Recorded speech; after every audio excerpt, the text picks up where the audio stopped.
మన ప్రభువును రక్షకుడైన యేసు క్రీస్తు అతి శ్రేష్టమైన నామమును బట్టి ఈ ఉదయ కాలహోసన్న దైవ సందేశం అనే కార్యక్రమాన్ని వింటున్న దేవుని బిడ్డలని మీకు శుభం కలుగునగాక. అందరికీ వందనాలు. నా దేవుని కరుణగలిగిన హస్తం మిమ్మల్ని మీ కుటుంబాలను దీవించునగాక. ప్రతిరోజు ఈ వాక్యాన్ని వింటూ దీవించబడుతున్నారు. అనేకులకు షేర్ చేసి వాళ్ళకు కూడా దీవెన పంచండి. ఆ ప్రతిఫలం మీరు పొందగలుగుతారు.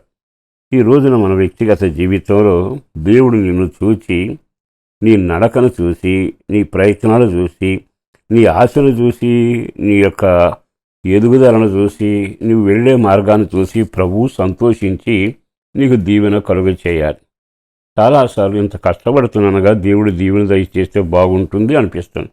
కొన్నిసార్లు ఇంత ప్రయాసపడి నేను ఈ విధంగా చేశానే, కానీ నాకు ఎందుకని అనుకున్నంత ఫలితం కలగటం లేదని చదివిన పిల్లలు అంటారు, ఉద్యోగస్తులు అంటారు, వ్యాపారులు అంటారు, వ్యవసాయదారులు అంటారు. అంటే దైవ దీవెన నీకు ఎందుకు రావటం లేదు? ఒక్క మాట మీతో చెప్పాలి. అదేమిటంటే, మనం వెళ్ళే మార్గం మనం ఒక ఉన్నత స్థాయికి నడిపించాలి అనుకుంటే మన మార్గాల్లో కొన్ని పొరపాట్లు జరుగుతూ ఉంటాయి. వాటిని మనం జయించగలగాలి, వాటిని అధిగమించగలగాలి. ఉదాహరణకు వెడుతుండగా గుంటలో పడ్డావనుకో, గుంట ఎందుకు దొవ్వారు, గుంట వలన నష్టమైంది అని నువ్వు సనగడం ప్రారంభిస్తే గుంట పూడదు, నీవు పైకి రావు. కానీ అది తప్పించుకునే మార్గం కానీ పూడ్చే మార్గం కానీ నువ్వు చేస్తే ఇంకొంచెం ముందుకు వెళతావుగా. దానివల్ల నీ జీవితం ఆశీర్వాదకరంగా మారుతుందిగా. ఈ శుభవాడ ఒక సేవకుడిగా నేను చెప్పగలిగిన మాట ఏమిటో తెలుసా? ప్రకటన గ్రంథంలో ఒక వాక్యం రాయబడింది. అది 3వ అధ్యాయము 12వ వాక్యం. ఇక్కడ అన్న మాట ఏమిటంటే, జయించు వానిని నా దేవుని ఆలయములో ఒక స్తంభముగా చేసేదను. జయించిన వాడట ఎవ్వడు కదలించలేని స్తంభంలాగా ఉంటారు. బాగా ఆలకించండి. ప్రతిరోజు మన మార్గంలో ఉరుగుతున్నాం, జరుగుతున్నాం. కొన్ని సమస్యలు కదిలిస్తున్నాయి, కొన్ని సమస్యలు వంచుతున్నాయి, కొన్ని సమస్యలు కన్నీడు పెట్టిస్తున్నాయి. కానీ నువ్వు చేయాల్సిందేంటే జయించుట అనే మార్గంలోకి వచ్చి వాటిని జయించే శక్తి పొంది నువ్వు కొంచెం అడుగులు ముందుకు వేస్తే దేవుని ఆలయంలో, అంటే మహిమగలిగిన జీవితంలో, మహిమగలిగిన మందిరంలో నీవు కదలని స్తంభంగా ఉంటావు.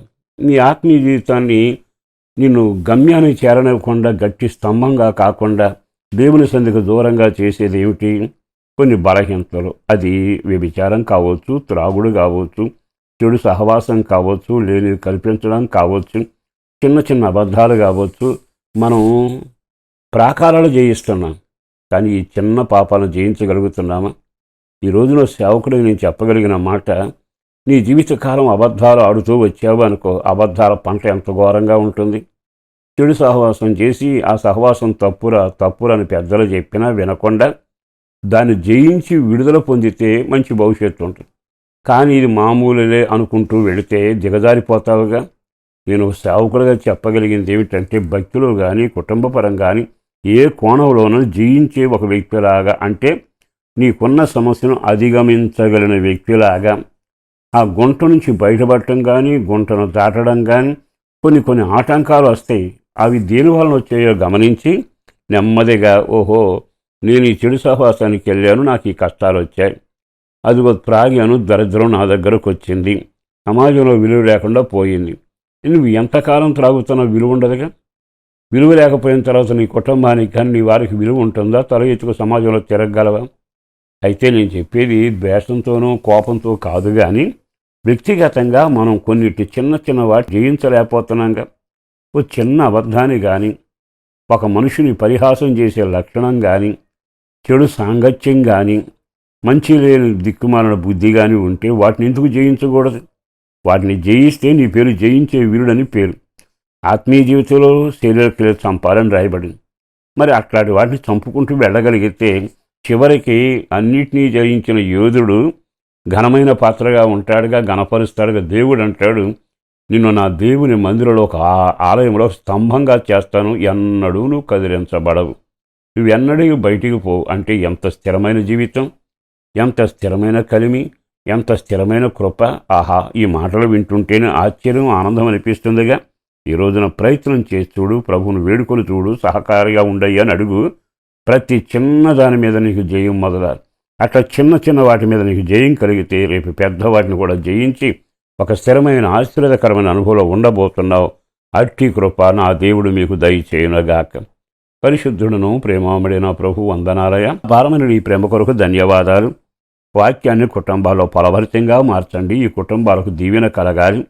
చేతిలో భద్రపరిచి క్షేమాన్ని కలుగ చేయండి. పిల్లల భవిష్యత్తు అయినా, ఆరోగ్యమైన, ఆహారమైన, ఉద్యోగమైన, చదువైన, వివాహమైన నీ కృపే కదా, కార్యం చేసి చూడండి.